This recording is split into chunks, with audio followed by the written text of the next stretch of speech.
He waited impatiently at the airport, unsure of how the reunion was going to play out. He hadn't seen her in 2 years and didn't know if she was going to recognize him. Finally, the flight arrived and passengers started to come out. When he saw her and her companion turn the corner, he knelt down and motioned to her. It was a moment he had been anticipating for the longest time, and one he will always remember. Hello, wonderful people. I'm Dane Peterson from Wonderbot Animals, and here is... Soldier hasn't seen best friend in 2 years. Watch what happens when they're finally reunited. Before we begin, make sure to smash the like button, subscribe to our channel, and click the notification bell for more amazing videos.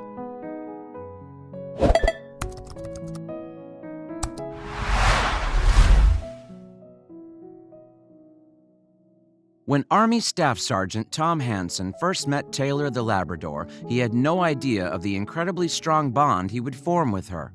He had been deployed to Iraq once and now was headed to Afghanistan after training to be a military service dog handler.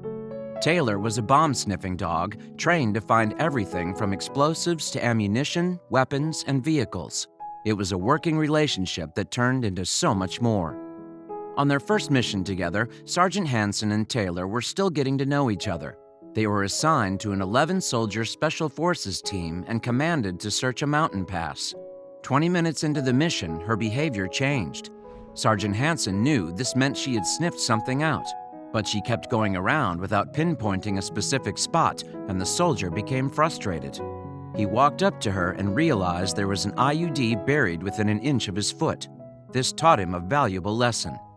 "I learned from that day to always trust my dog and know that there is something there," said Sergeant Hansen.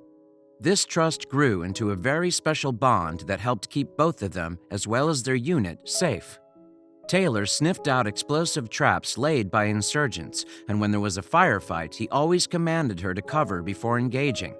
After each mission, she would get a ball. Sergeant Hansen credits Taylor for keeping him alive. Before becoming Taylor's handler, Sergeant Hansen had several close calls with explosives that left him with concussions after knocking him off his feet. "I'm very lucky I came back with all my limbs," he says. "I thank her for it. She's who I have. It's because of her I came back alive. I wouldn't have asked for anybody else." After 2 deployments in Afghanistan, he left active duty, but he wanted Taylor to come with him. Military dogs' first handlers usually get first dibs to adopt them after they leave duty. However, when the time came for Sergeant Hansen to go home, another handler was in need of a capable bomb-sniffing dog, so Taylor remained on duty. The separation was hard on the soldier. "When they save your life that many times, they become part of your family," he said. "It's so hard to let them go. That's the hardest part of being a dog handler." Little did he know he'd one day see her again. After leaving active duty, Sergeant Hansen came back to the U.S. and was stationed at a base in Missouri. That's when he struck up a relationship with Army Staff Sergeant Emily Donner, a field medic who had served in Afghanistan with him. She was stationed at a base in Georgia, but despite the long distance, they made it work. They eventually got engaged and moved to Boise, Idaho, where she is from. But Sergeant Hansen never forgot about Taylor. When she was 10 years old, Taylor was finally able to retire. It had been 2 years since Sergeant Hansen had last seen her in Afghanistan. Once he got word that she was retiring, he knew he wanted her to come live with him. But it wouldn't be that easy. Despite getting first dibs, soldiers must cover the cost of transporting the dogs to their final destination, which can run up to thousands of dollars. Sergeant Hansen didn't have that kind of money. Luckily, someone else did. Molly Oliver is a flight attendant for United Airlines. She is an animal lover and she has great respect for the armed forces. A few years ago, she began helping retired military dogs reunite with their handlers back in the U.S. She picks up the dogs and flies them at her own expense. She had already reunited 3 families when she heard about Taylor and Sergeant Hansen and knew she had to help. Molly flew to the base in Missouri where Taylor was being kept after returning from Afghanistan. She picked her up and got on a plane with her, even buying first-class seats. Finally, they arrived in Boise. Molly walked with Taylor through the airport where they met Sergeant Hansen. As soon as she saw him, she ran to him. It was a tear-jerking reunion. I think she recognized me immediately and she knew who I was, especially by the sound of my voice. She knew it was Dad, said Sergeant Hansen. But it really clicked in once we got her home. She was following me everywhere. She didn't leave my side, so she knew she was finally home.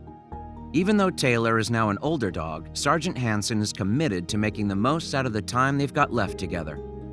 I'm just going to give her the best retirement I can, promised Sergeant Hansen. Spoil her and do what I can to make the rest of her life happy and enjoyable. After 2 years of being separated, he never plans to leave her side again. I just want to take her everywhere I can with me, he said, just to be able to have as much time as I can with her for however much more time I have with her. And she definitely deserves it after enduring some terrible things. Being a military dog in a war zone took its toll on Taylor. Toward the end of our deployment, she started shutting down, explained Sergeant Hansen. She wouldn't work if I was holding a weapon. She started putting 2 and 2 together. It definitely got rough on her. Dogs can get PTSD just as quick as a human can, so having Molly's help to reunite her with her beloved handler was definitely a blessing. Molly is like family now to us, said Sergeant Hansen. What she did for me and Taylor was amazing. I couldn't thank her enough for reuniting us. Molly, for her part, began the process of launching a non-profit to continue her mission and bring even more dogs home to their handlers. When she invited Sergeant Hansen to serve on the board of the organization, he accepted. His love for dogs goes way beyond his bond with Taylor. Before Sergeant Hansen and Taylor were reunited, the soldier rescued a boxer named Harley who had been shot in the leg and abandoned with a crushed throat. This is one of the reasons Sergeant Donner fell in love with him. If you love animals that much, you have to be a good person, she said. We couldn't agree more.